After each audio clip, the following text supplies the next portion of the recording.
여러분 한 분 한 분은 하나님께 사랑받는 아주 존귀한 분이십니다.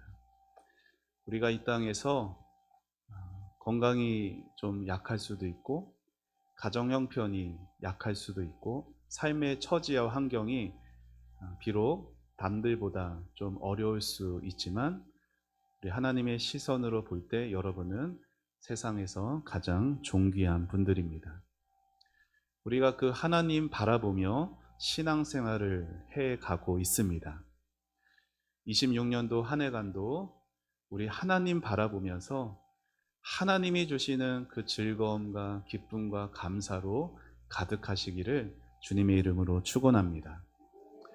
여러분, 신앙생활을 하다 보면요, 자기 나름대로 자기도 모르게 어떤 공식 같은 것을 만들고는 합니다. 예를 들면 이런 거예요. 성공은 하나님의 축복의 결과다. 여러분, 맞는 말입니까? 틀린 말입니까? 어, 맞는 말인데 제가 질문을 하니까 맞는 말이 아닌 것 같고 좀 오묘하죠? 성공은 하나님의 축복의 결과다. 틀린 말은 아닙니다. 그런데 자, 이 말을 나의 신앙의 어떤 공식처럼 여기며 살아가면은 안 된다는 것을 오늘 좀 말씀드리는 거예요. 자, 성공은 하나님의 축복의 결과다라는 게 정말 맞는 말이면, 자, 그 반대도 맞는 말이어야 합니다. 그렇죠? 그 반대가 어떤 말일까요? 실패는 하나님의 저주다라는 거예요. 실패는 그 사람의 신앙에 뭔가 문제가 있다라는 거죠. 여러분, 사람들은요, 공부하는 사람 같은 경우는 학업이 더 어떤 변화, 그러니까 성적이 더 좋아지거나 아니면 일을 하시는 분은 그 일에서 어떤 좋은 성과를 얻게 되면요, 그걸 하나님이 축복하신 결과라고 쉽게 말합니다.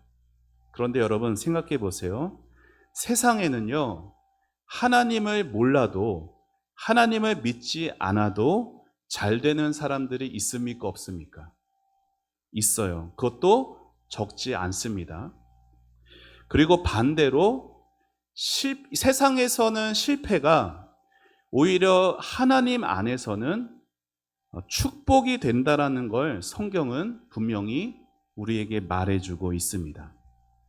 그런데도 우리는 종종 하나님을 우리 머릿속에 그 작은 틀 안에 가두어 놓는 경우들이 있다라는 거예요. 여러분, 이러한 신앙의 공식들도 있어요. 주일 성수하면 복 받는다.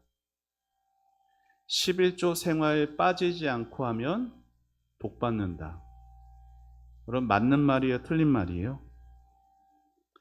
자, 기도를 하는데 특별히 작정 기도를 한다거나 금식 기도하면 응답을 빨리 받는다.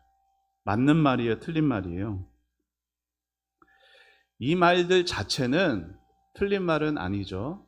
다 정성을 다하는 신앙의 태도는 귀한 법입니다. 하지만 조심해야 할 게 있어요. 이러한 행위들이 나만의 어떤 법칙으로 내가 스스로 만드는 순간 그 신앙은 위험해질 수 있어요. 왜냐하면 하나님은 우리가 무언가를 해드린다고 해서 우리에게 반드시 어떤 무언가를 해주셔야 되는 그런 분이 아니에요. 하나님은 어떤 것에도 얽매이지 않으시는, 하나님께서 주관자로서 주권적으로 모든 일을 하실 수 있는 분입니다. 여러분, 그런데요, 우리의 신앙의 연수가 길어질수록 우리도 모르는 사이에 이런 여러 가지 신앙의 공식 같은 걸 우리 안에 있는 걸 발견할 수 있습니다.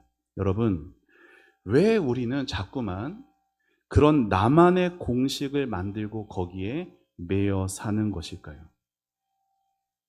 이유는 간단합니다. 저를 따라해 보시죠. 그게 편하니까. 이유는 간단해요. 그게 우리의 신앙생활을 편하게 해줍니다. 무슨 말이에요? 여러분 수학 좋아하십니까? 무슨 갑자기 수학 얘기를, 생각만 해도 머리가 아픈데. 저는 개인적으로 어렸을 때부터 수학을 좋아했거든요. 여러분 수학을 문제를 풀어야 되잖아요. 그때 뭐가 필요하죠? 공식이 필요해요. 수학 공식이. 자, 뭐가 어떤 문제가 있는데 수학 공식이 있으면 그 문제가 술술 풀립니다. 수학 공식을 딱 대입하면은 바로 그 답이 나와요. 별로 생각할 필요가 없어요. 여러분 신앙생활도 마찬가지예요. 신앙생활할 때 공식을 가지고 신앙생활 하게 되면은 신앙생활에서 별 생각할 필요가 없어요. 자, 기도하면 해결된다. 기도하면 만사가 변화된다. 이 공식만 있으면 어떻게 돼요? 밀어붙이면 되는 거예요. 어떻게? 막 작정 기도하고 막 안 되면 막 금식 기도라도 해가지고 어떻게든 이 공식을 만들어서 이 공식을 갖다 대서 내가 원하는 답만, 문제만 해결되면 되는 거예요. 그렇죠? 별로 생각할 필요도 씨름할 필요도 없어요. 여러분 기독교는 그렇게 하는 게 아니에요. 공식을 가지고 신앙생활하면 안 되는 이유는 그 공식이 우리의 삶의 모든 상황에 다 대입될 수 없기 때문입니다. 따라서 공식을 억지로 내 삶에 대입하다 보면은 어떤 결과가 나오냐면 하나님을 오해하게 됩니다. 그리고 심지어 신앙도 무너질 수밖에 없어요. 예를 들어서 어떤 사람이 기도가 만사를 변화시키니까 기도 열심히 하자 이렇게 결단하고 기도했다라고 합시다. 여러분 문제될 게 있습니까? 어떤 사람이 좀 문제가 있어서 기도 열심히 하겠다, 기도하면 해결된다 라는 그 진념 하나로 기도에 몰입했어요. 문제가 돼요? 문제가 안 돼 보이죠? 여러분 적어도 목사님 그래도 기도 안 하는 것보다는 기도하는 게 더 좋은 거 아닙니까? 라고 생각할 수 있겠죠. 그런데 여러분 잘못된 기도와 잘못된 열심은 오히려 그 신앙을 더 망가뜨릴 수 있어요. 자, 예컨대 말 안 듣는 자식을 변화시키기를 바라죠, 부모 입장에서는. 자, 어려운 사업이 다시 일으키기를 바라죠, 가장 입장에서. 건강하지 못한 분이 건강하기를 바라죠. 그런데 그 모든 일들이 오로지 내 기도에 달려있다라고 생각하며 신앙생활한다고 생각해 보세요. 얼마나 그 신앙이 숨이 막히겠습니까? 얼마나 내 기도 못하는 나 자신을 자책하겠어요. 이렇게 공식에 갇혀서 신앙생활하는 건 아주 위험할 수 있어요. 그런데 더 심각한 문제가 뭔지 아세요? 공식으로 신앙생활하는 사람은 결코 자기 혼자만 그렇게 살지 않는다는 게 더 심각한 문제예요. 자, 누군가 어려움을 겪었어요.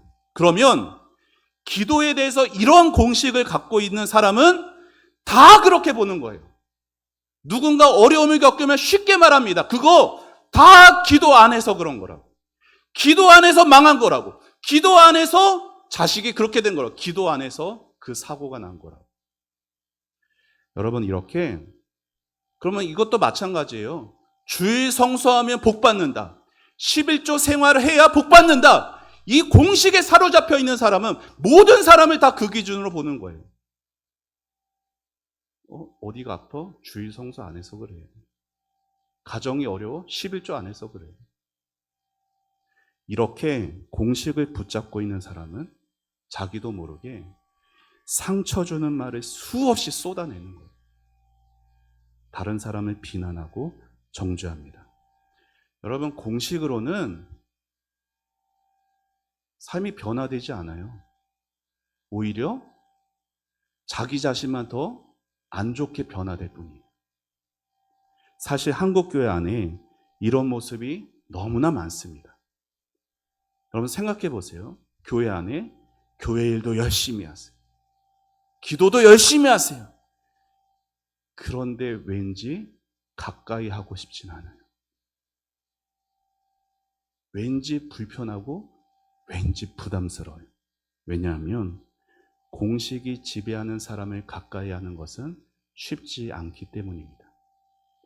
만일 이런 식의 공식을 오늘 말씀에나 룻기에 나오는 나오미, 룻, 이 사람에게 대입을 하면은 그들의 인생은 어떤 거예요?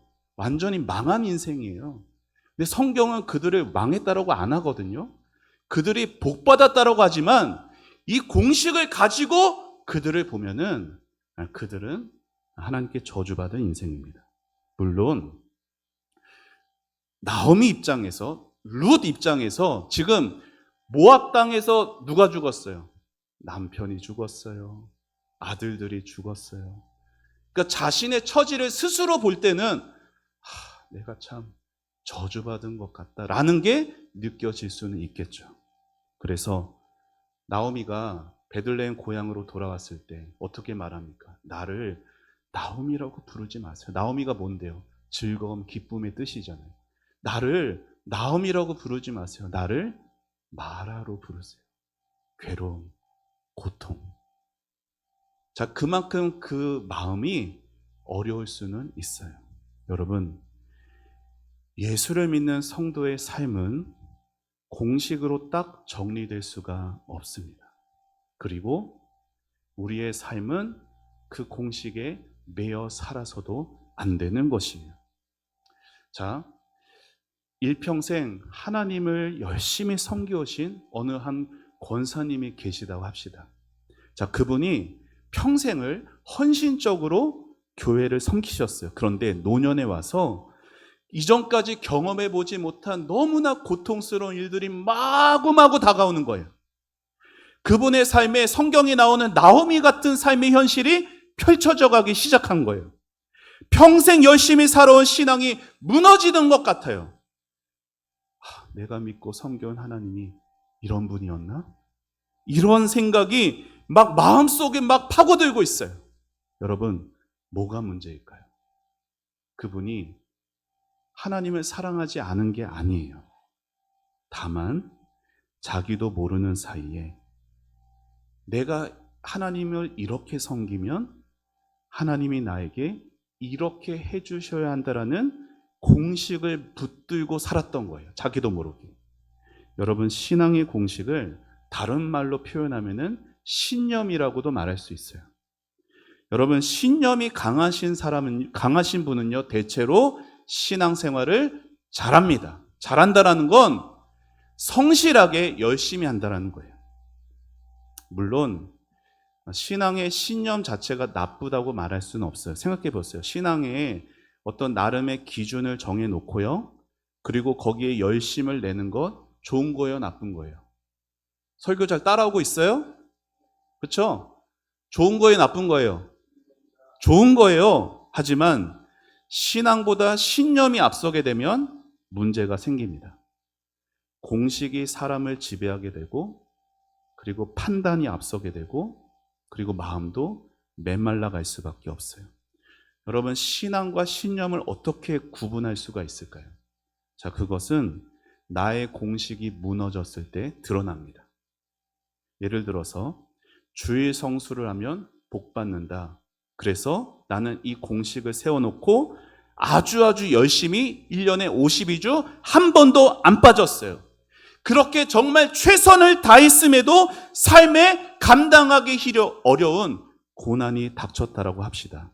여러분, 그러면 뭐가 무너진 걸까요? 공식이 무너진 거예요? 하나님이 무너진 거예요? 공식이 무너진 거예요. 공식이 무너진 것이지 하나님이 무너지신 게 아니다라는 거예요. 여러분, 신앙생활을 잘 들어보세요. 잘 돌아보세요. 여러분의 인생 가운데 하나님이 무너지기 시작한 때들이 있어요. 그러면 그게 정말 하나님이 무너진 것이었는지, 나도 모르게 내가 세워버린 그 공식이 무너진 것인지를 잘 분별하실 수 있어야 돼요. 공식이 깨졌다고 해서 하나님을 향한 신뢰까지 통째로 무너져 버리게 되면 그거는 사실은 솔직히 내가 신앙으로 살아온 게 아니라 공식으로 살아온 것이에요. 신념으로. 내가 정한 기준, 내가 정한 어떤 틀만 내가 붙들고 살아온 것이 되는 거예요. 여러분, 아까 말씀드린 대로, 아까 말씀드린 그 권사님 경우 생각해 보세요. 평생을 하나님 앞에 신실하게 잘 섬겨오신 그분이 인생 노년에 어려운 일을 만났을 때 뭐가 무너진 거예요? 그 권사님에게는. 예? 뭐가 무너진 거예요? 공식이 무너진 것이지 하나님이 무너진 것은 아니다라는 거예요. 그러면 그분이 공식을 가지고 신념으로 살지 않으시고 신앙으로 살아오셨다면 그 어려움을 만났을 때 아마 이렇게 생각하지 않았을까 싶습니다. 같이 읽어볼까요? 시작. 하나님이 나를 사랑하셔서 이 늦은 나이에 하나님의 선하심을 새로운 방식으로 보게 하시는구나. 아멘. 이러한 고백이 신념이 아니라 신앙으로 살아가는 모습의 고백입니다. 사랑하는 여러분, 우리는 때로 하나님께 여러 가지 뜻하지 않는 고난을 만날 때가 있습니다. 하나님이 여러분을 미워하셔서가 아니에요. 하나님이 여러분을 사랑하셔서 때로 여러분이 세워두신 그 공식을 깨뜨리실 때가 있어요. 왜냐하면 그대로 그냥 그냥 내버려 둘 수도 있어요, 하나님은. 근데 그냥 그렇게 내버려 둬서 삶이 그냥 아무 어려움 없고 순탄하게 가면은 그건 하나님을 의지하는 인생이 아니에요. 내가 세운 내 기준, 나 자신을 의지하고 나 자신을 즐겁게 하는 신앙생활인 것뿐이에요. 그러다가 공식에 들어맞지 않는 현실에서 내 신념, 내 공식이 깨트려져야 비로소 보입니다. 뭐가? 내 인생, 내 열심으로 살아왔던 게 아니구나. 내 인생, 나를 붙드시는 하나님의 신실한 손길이 있으셨기 때문에 하나님의 지금도 변치 않는 사랑이 나를 붙으셨기 때문이구나. 신앙의 신념과 공식이 무너져 봐야 그 하나님의 사랑과 하나님의 손길이 보이기 시작하는 거예요. 사랑하는 여러분, 이게 은혜입니다. 고난 없이 순탄한 삶만 살아가는 게 은혜가 아니라 나도 모르게 내가 세운, 내가 붙들고 있는 내 기준, 내 신념이 무너지는 게 은혜라는 것이에요. 왜냐하면 그제야 진짜로, 진정으로 하나님을 믿고 의지하게 되기 때문입니다. 하나님은 여러분의 신앙 안에 몇 가지 공식 정해놓고 거기에 갇혀 사는 걸 원치 않으십니다. 여러분, 그렇다고 공식 없이, 답 없이 살아간다는 것은요, 그냥 될 대로 되라, 그냥 되는 대로 살자가 아니에요. 오히려 정해진 틀에 끌려가기보다 하나님 앞에서 더 내가 적극적으로 고민하고 씨름하며 결단하며 살아가는 삶이 공식 없이 하나님을 오로지 의지하며 살아가는 삶입니다. 그런데 어떤 성도들은요, 이렇게 생각하는 경우도 있어요. 세상이 너무나 악하니까 그냥 교회 안에서 그냥 충성하다가 천국이나 가자. 하지만 성경은 그렇게 말하지 않아요. 성경이 가르치는 삶은 고난이 찾아올 때 무조건 그 고난 피하려고 하는 게 아니라 저를 따라해 보시죠. 고난 중에서도 하나님과 함께 잘 살자. 이게 성경이 가르치는 삶이에요. 고난 중에서도 하나님과 함께 잘 살아가는 걸 배워가는 것이 신앙의 삶이라는 것입니다. 그리고 반드시 이것을 내가 살아가려면 기억해야 되는 게 있어요. 그게 뭐냐면 내 인생에 하나님의 허락 없이는, 하나님의 손 바깥에서 우연히 찾아오는 고난은 한 개도 없다.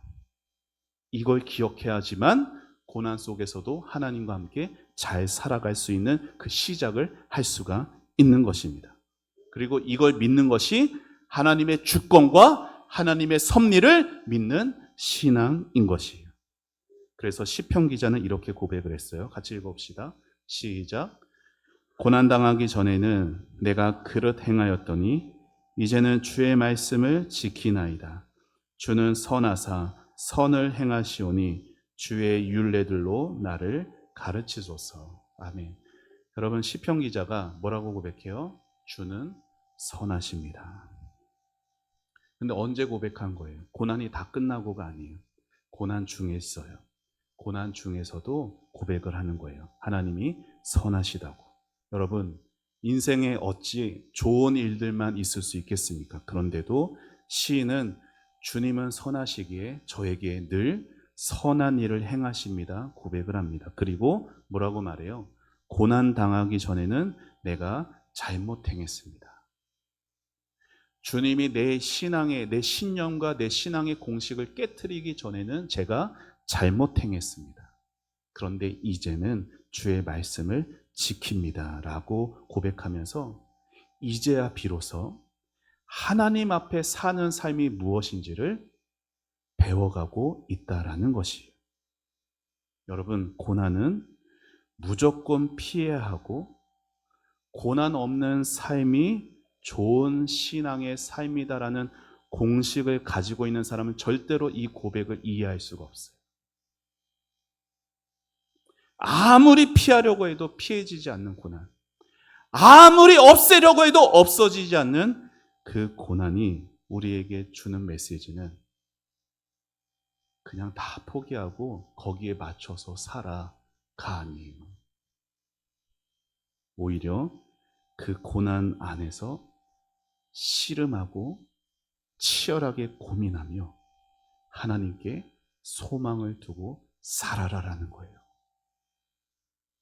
이렇게 공식 없이 사는 것을 배우는 삶은 그냥 대충 포기하고 사는 삶이 아니라 치열하게 선택하고 또 결정하면서 하나님 앞에 나아가는 삶입니다.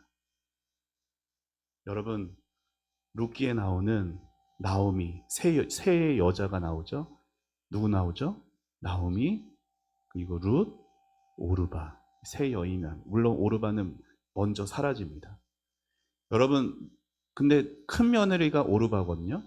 오르바와 룻, 나오미의 그 젊은 두 며느리들이 신랑들이 다 죽었잖아요. 근데 신랑들이 다 워낙 그때는 일찍들 시집을 가기 때문에요. 신랑들이 죽었어도 이 오르바와 룻이 20대 초반으로 추정이 되고요. 그리고 나오미도 40대 후반 정도로 추정이 된다라고 합니다. 비교적 젊은 세 여인이 남았어요. 셋 다 과부예요. 그리고 나오미는 유대 사람이고, 그리고 둘은 모압 사람입니다. 시어머니 나오미가 이제 자기 고향으로 돌아가기로 결정을 했어요. 그리고 두 며느리에게 말을 해요. 시어머니 입장에서 앞길이 구말리 같은 이 젊은 20대 며느리들 데리고 가기가 너무 미안한 거잖아요. 그러니까 친정으로 돌아가서 좀 새로운 젊은 사람 만나서 새 출발하고 행복하게 살았으면 하는 게 시어머니 마음이었어요. 그래서 설득을 했죠. 그런데 처음에는요, 둘 다 아유 그럴 수 없어요. 어머니, 저 어머님 따라갈 거예요 라고 그랬는데 나오미가 계속해서 간곡하게 재차 요청을 하는 거예요. 그리고 결국 끝에 큰 며느리 오르바는 친정으로 돌아가고 룻은 끝까지 남아서 나오미 곁에 남습니다. 여러분, 룻의 선택이 어때 보입니까? 참 아름다워 보이고요. 그리고 신앙적으로도 훌륭해 보이죠. 그런데 세상의 관점으로 보면 룻의 선택은 어떻습니까? 훌륭합니까? 아니요. 아주 어리석어 보이는, 오히려 친정으로 돌아간 큰 며느리 오르바가 세상 물정 잘하는 똑똑한 현명한 사람 같아요. 룻은 아주 미련하고 어리석어 보입니다. 여러분이 룻의 친정 식구라고 생각해 보세요. 아들, 자식도 없는데 갑자기 자기 딸이 아니면 자기 형제가 룻이 와가지고 저 시어머니 따라 저 타국으로 가기로 결정했어요 라고 말하면 아 그래 참 잘했구나 아 너무 훌륭해 라고 말할 수가 있을까요? 친정 식구라면? 쉽지 않겠죠. 어떻게든 룻을 말렸을 것 같습니다. 여러분 룻이 시어머니를 따라 유대 땅으로 가겠다고 할 때 그녀가 뭐라고 했는지를 다시 한번 보세요. 같이 읽어봅시다. 시작. 룻이 이르되 내게 어머니를 떠나며 어머니를 따르지 말고 돌아가라 강권하지 마옵소서. 어머니께서 가시는 곳에 나도 가고 어머니께서 머무시는 곳에서 나도 머물겠나이다. 어머니의 백성이 나의 백성이 되고 어머니의 하나님이 나의 하나님이 되시리니 어머니께서 죽으시는 곳에서 나도 죽어 거기 묻힐 것이라. 만일 내가 죽는 일 외에 어머니를 떠나면 여호와께서 내게 벌을 내리시고 더 내리시기를 원하나이다 하는지라. 아멘. 여러분 룻은 알았어요. 자기가 이 지금 선택과 결정을 하는 것이 자신의 친정 모압으로부터 끊어지는 결정이란 걸 그녀는 분명히 알았습니다. 그리고 시어머니가 고향 땅에 돌아간다 해도 그 고향 땅에 이렇게 뭐 집이 이렇게 번듯하게 정해져 있고 기대어 설 수 있는 그런 좋은 땅이 약속되어 있지 않다라는 것도 룻이 다 알았어요. 그러니까 지금도 과부 생활이 힘든데 그 당시의 과부는요 살 수 없는 존재예요. 그러니까 과부들이 그 고향 땅에 가면은 고생할 것이 훤해 보이지만 어떠한 고생을 하더라도 시어머니를 떠나지 않겠노라 롯이 지금 고백을 하고 있습니다. 세상의 눈으로 보면 이러한 바보 같은 결정이 어디 있습니까? 그렇죠? 그녀를 아는 모든 모압에 있는 사람들은 다 반대했을 거예요. 아무것도 보이지 않는, 보장되어 있지 않는 무모한 결정입니다. 그런데 룻이 내린 이 결정에 대해서 오늘 읽은 룻기 3장의 보아스가 룻에게 한 말이 있어요. 자, 오늘 본문 다시 한번 읽어봅시다. 시작. 그가 이르되 내 딸아 여호와께서 내게 복 주시기를 원하노라. 내가 가난하건 부하건 젊은 자를 따르지 아니하였으니 내가 베푼 인애가 처음보다 나중이 더하도다. 룻에게는 선택지가 있었습니다. 어머니 따라 가지 않고 친정으로 가서 다시 출발해서 평범한 행복을 누릴 수 있는 선택지가 있었어요. 하지만 룻은 시어머니의 처지가 어떤지 뻔히 알면서 가난해도 좋고 더 힘들어도 좋으니 어머니를 따라가겠다고 결정한 것이에요. 이 무모해 보이는, 이 답없어 보이는 이 판단과 선택과 결정을 성경은 뭐라고 말하고 있습니까? 인애라고 말하고 있어요. 친절 이런 표현이 아니라 인애라고 말하고 있어요. 여러분, 인애라는 것은 하나님께 사용되는 표현이에요. 히브리 말로 뭐라고 말하냐면 헤세드라고 말합니다. 하나님께서 자기 백성을 변함없이 사랑하시는 그 신실한 사랑을 헤세드라고 말해요. 감정적인 사랑이 아니에요. 끊을 수 없는 사랑, 실패할 수 없는 사랑, 이루어지지 않으면 반드시 이루어지게 만드는 사랑, 자격과 조건이 아닌 영원한 사랑이 오직 그래서 하나님만이 하실 수 있는 그 사랑이 헤세드입니다. 그런데 보아스는 룻의 그 선택과 결정에 대해서 바로 이 헤세드 인애라고 말하고 있습니다. 지금 보아스는 이렇게 말하는 거예요. 하나님이 우리에게 베풀어 주신 그 인애, 사랑, 은혜처럼 룻 너도 너의 시어머니에게 그러한 사랑과 은혜를 베풀었구나. 사랑하는 여러분, 인생을 살다 보면요, 여러 가지 선택과 결정해야 되는 순간들이 옵니다. 그런데 그 선택과 결정을 한 번 하는 것보다 더 어려운 건 그 선택과 결정을 계속 유지해 가는 게 훨씬 더 어려운 법이에요. 그런 표현이 있잖아요. 운동 선수들도 금메달 따는, 그러니까 우승하는 게 어렵습니까? 우승을 유지하는 게 어렵습니까? 다들 뭐라고 말해요? 우승을 유지하는 게 어렵다고 말해요. 여러분, 여기 혼자 되신 분들도 계시긴 하지만 사랑하는 배우자와 연애하고 결혼하면서 뭘 했어요? 뭘 했어요? 서약을 했어요. 뭐라고? 평생을 영원토록 사랑하겠다. 서약을 했어요. 여러분, 그 서약 한 번 하는 거 물론 쉬운 건 아니지만 서약하는 것보다 뭐가 더 어렵습니까? 그 서약한 대로 모든 상황에서 어떠한 상황에서도 변함없이 사랑하며 그 서약을 지켜가는 건 훨씬 더 어려운 법이에요. 롯이 처음에 막 갈등했겠죠. 그런데 내가 어머니를 따라 가겠습니다. 그 선택한 그 결정에서 보여준 그 사랑. 그런데 이제 실제로 베들레헴에 와서 어려운 중에서도 시어머니를 끝까지 수고하고 섬겼던 그 모습. 보아스는 룻의 처음의 그 결정에 대해서 뭐라고 표현한 거예요? 네가 베푼 그 처음의 인애라고 말했어요. 그리고 나중이 더하도다라는 것은 뭘까요?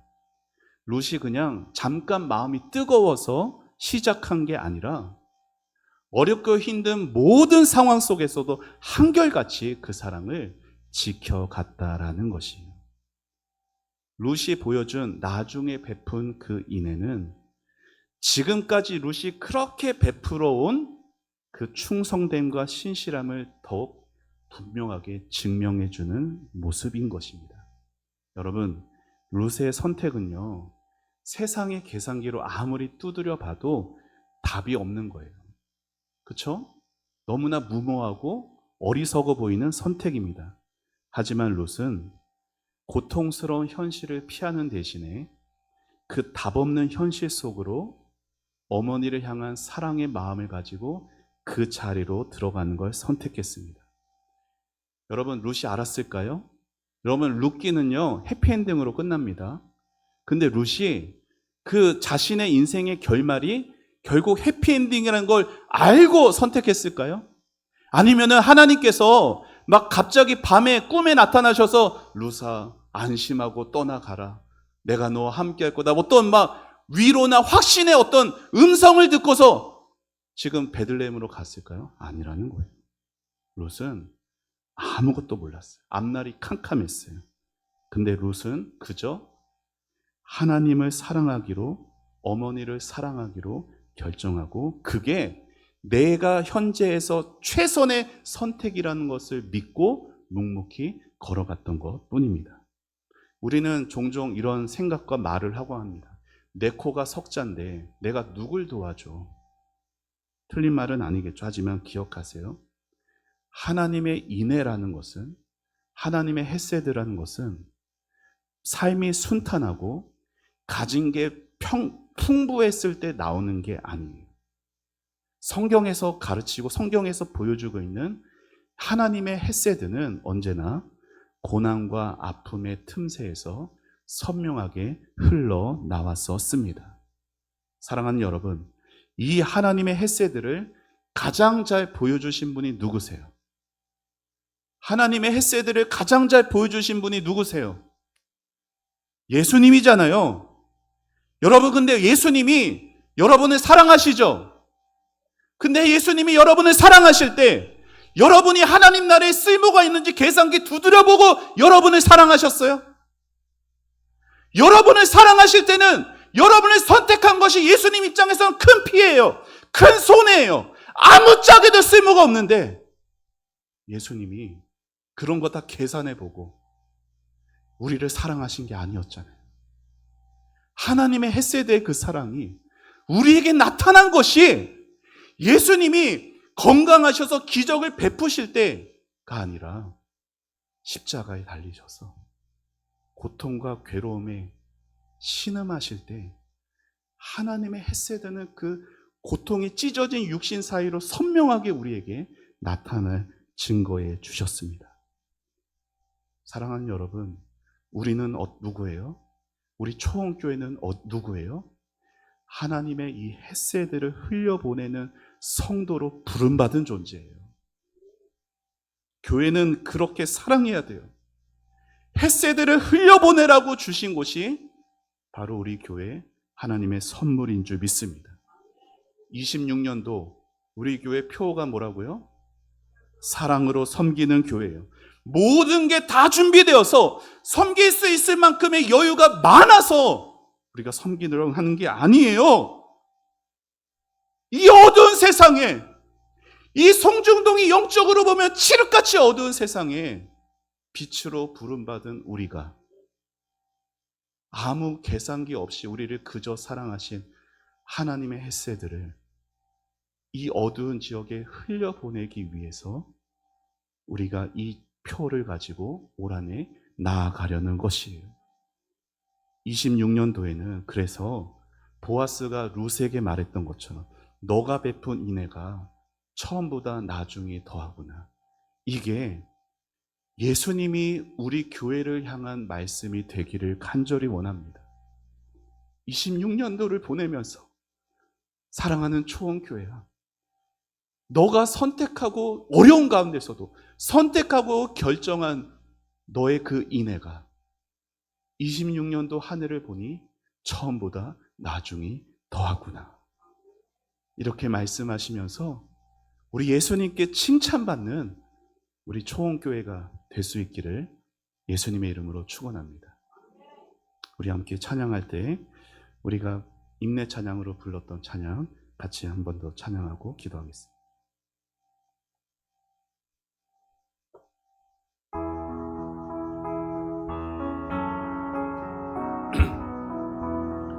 우리 가사를 생각하면서 우리는 주의 백성이오니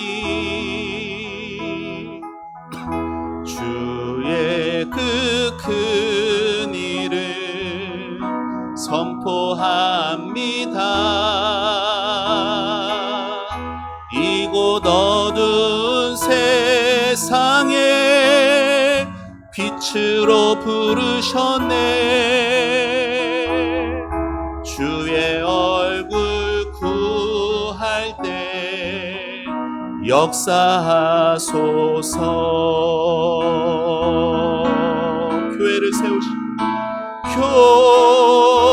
교회를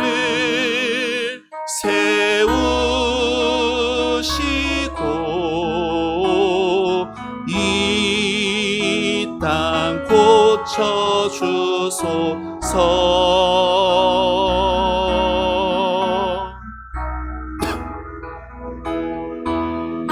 나라 임하시고 주 뜻 이루어지다. 우리 한 번 더 고백합니다. 우리는 주의 백성이오니 주의 그 큰 이름 선포합니다. 주의 그 큰 이름 선포합니다. 이곳 어두운 세상에 빛으로 부르셨네.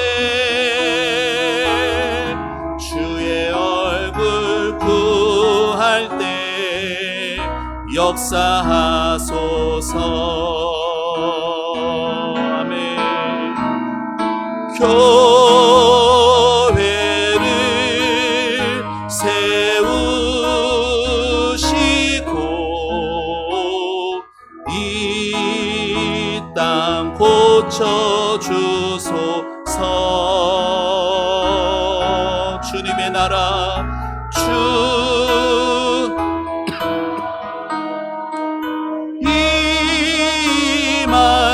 임하시고 주 뜻 이루어지. 우리 교회를 세우시고 우리 손들고 찬양합시다. 교회를 세우시고 교회를 세우시고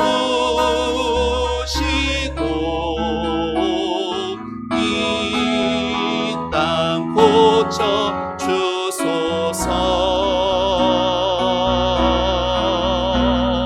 주님 나라 임하시고 주 뜻 이루어지다.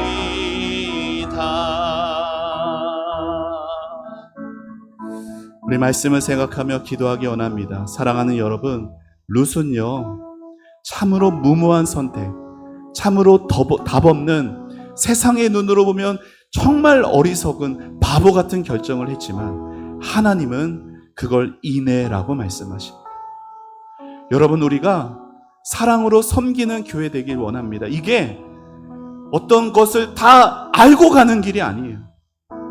어쩌면 우리 형편에서 이렇게 하는 게 무모해 보일 수도 있고 어리석어 보일 수도 있습니다. 하지만 우리는 하나님 앞에서 하나님이 우리에게 헤세드로 사랑을 부어주셨으니 우리도 받은 그 사랑을, 이 어두운 세상을 빛으로, 사랑으로 부름받은 우리가 그 사랑으로 이 땅을 살리기를 원하는 것입니다.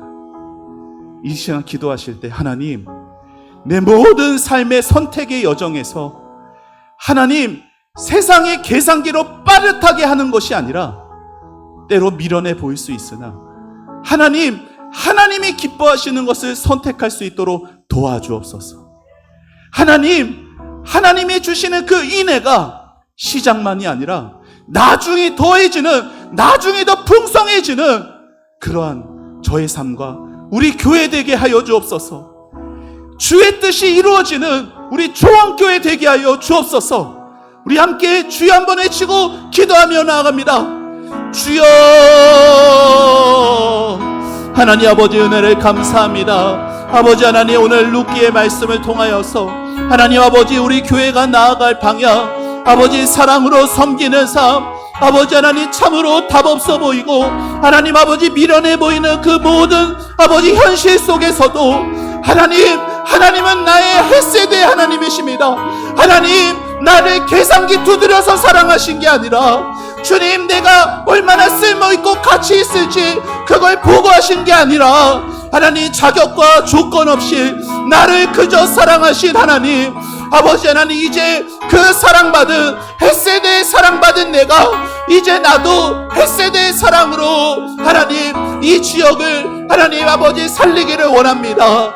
아버지 하나님, 어둠 가운데 죽어가는 저 수많은 불쌍한 영혼들 아버지 하나님의 사랑으로 살려주옵소서. 주여 아버지 하나님의 사랑을 붙들고 내가 나아가지만 나의 능력은 없습니다. 나의 힘은 없습니다. 오직 성령의 능력으로, 오직 주님의 그 사랑으로 나아가게 하여 주시옵소서. 주의 사랑이 흐르게 하여 주옵소서. 아버지, 고통당할 때, 외로울 때, 괴로움 가운데 신음할 때 아버지 하나님, 주여 내 깨어진 가슴으로 헤세드가 선명하게 흘러가고 나타나고 보여질 수 있도록 아버지 내 삶을 붙잡아 주옵소서. 우리의 삶을 축복하여 주옵소서. 우리 조원교회를 축복하여 주옵소서. 아버지 하나님, 26년도 우리 교회가 아버지 이 지역에 하나님의 헤세드를 마음껏 흘려보낼 수 있도록 주여 아버지 우리를 사용하여 주옵소서. 우리를 통하여서 주님의 뜻이 아름답게 이루어져 가게 하여 주시옵소서. 하나님, 영광 받아 주옵소서.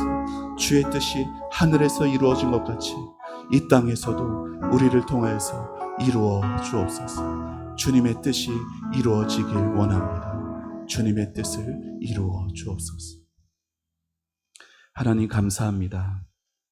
사랑으로 섬기는 우리 초원교회, 하나님 올 한 해간 하나님께 받은 그 헤세드의 사랑이 우리를 통하여서, 우리에게는 힘이 없습니다. 우리에게는 능력이 없습니다. 그러나 하나님께 쓰임 받아서 마음껏 이 지역에 하나님을 모르는 저 어둠의 세력에 묶여있는 저들에게 빛으로 부름받은 우리가 아버지 이 땅을 고치고 살리게 하여 주시옵소서. 하나님, 우리를 통하여서 주님의 뜻이 이루어지게 하여 주시옵소서. 하나님, 건강도 필요합니다. 하나님, 재정도 필요합니다. 하나님, 이 귀한 주님의 뜻을 이루는데 부족하지만 우리가 쓰임받게 하여 주시옵소서. 26년도를 마치며 너의 은혜가 처음보다 나중에 더하구나. 주님 앞에 잘하였다, 착하고 충성된 종아, 칭찬받는 우리와 초원교회가 되게 하여 주시옵소서. 감사드리고 예수님의 이름으로 기도합니다. 아멘. 다 같이 자리에 일어나셔서 찬송가 304장 함께 찬송합니다.